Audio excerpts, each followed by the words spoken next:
खैर इसके बाद जो अपडेट आ रही है वो आ रही है पीएसएल की न्यू टीम्स के हवाले से। तो बड़े लोगों के क्वेश्चन से लगातार के जो पीएसएल की नई टीम्स आ रही है इसकी बेस प्राइस क्या है, जिस प्राइस के ऊपर जो है ये टीम जो है पिक होगी और नए ऑनर्स जो है वो इस टीम को जो खरीदेंगे, तो किस प्राइस के ऊपर जो ये टीम पिक होने जा रही है। देखिए बड़ी खबर आ रही है और खबर ये आ रही है कि जिस तरह दिन गुजरते जा रहे हैं जो नए मालकान हैं वो भी सामने आ रहे हैं। और आपको पता है कि 6 सिटीज हैं, 2 टीम तो आपकी पिक होनी है जो आपकी न्यू है और एक मुल्तान सुल्तान भी मार्केट में नई आ चुकी है। तो ये 3 टीम्स हैं और अब इन तीनों टीम्स के चाहिए खरीदार। जो हमारी इतलात आ रही हैं वो ये है कि 2 अमेरिकन बिजनेसमैन हैं जो इंटरेस्ट ले रहे हैं, 2 पाकिस्तानी बिजनेसमैन हैं बड़े जो इंटरेस्ट ले रहे हैं, एक यूके की कंपनी है बड़ी वो इंटरेस्ट ले रही है कि पीएसएल की टीम खरीदने में, 2 आपकी यूरोप के बड़े बड़े बिजनेस टाइकॉन हैं जो चाहते हैं कि ये पीएसएल की टीम खरीदी जाए। दूसरी तरफ जो पीएसएल की जो मैनेजमेंट है पीसीबी, उन्होंने भी अपनी जो वैल्यूएशन है वो बढ़ा दिया है और कहा जा रहा है कि 1.25 बिलियन ये बेस प्राइस रखी गई है कि इससे ऊपर लगाओगे तो देंगे, इससे नीचे नहीं देंगे भाई।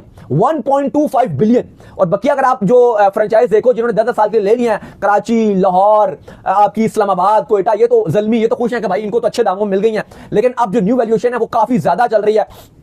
अब देखना पड़ेगा कि जो कितने की बिकती है, क्योंकि 1.25 बिलियन से तो ज्यादा ही होगी। लेकिन दूसरी तरफ जो अली तरीन थे वो ये कह चुके थे कि जब वो 100 करोड़ यानी कि 1 अरब दे रहे थे तो उनका मानना ये था कि इतना प्रॉफिट नहीं हो रहा, इतना हमें प्रॉफिट हो ही नहीं रहा, क्योंकि गालिबन जो एक फ्रेंचाइज कमा रही थी वो 80-85 करोड़ तकरीबन कमा रही थी जो बड़ी फ्रेंचाइजेस हैं। और चूंकि वो पैसा बहुत कम दे रही थी तो वो तो प्रॉफिट में चल रही थी। लेकिन अब सवाल यहां पर यह है कि जो नए ऑनर्स आते हैं अगर वो इतना मान के चले वो 1.5 अरब ले लेते हैं, एक कोई 1.4 अरब की ले लेता है या कोई 1.5 बिलियन की ले लेता है, तो वो कैसे इतना प्रॉफिट कमा पाएगा कि वो उस अमाउंट को एक्सीड करेगा साल का।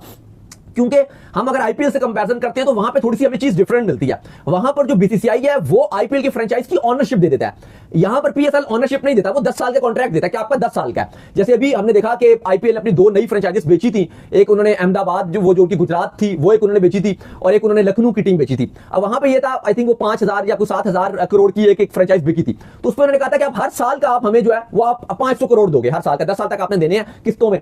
अब उसमें यह फायदा था कि आपको पहला तो ये हो गया कि आपने 500 करोड़ दे दिया, जो एक आपकी जो आपने टोटल लेट्स सपोज 5000 करोड़ देने हैं, पहला तो आप वो 500 करोड़ दे दोगे।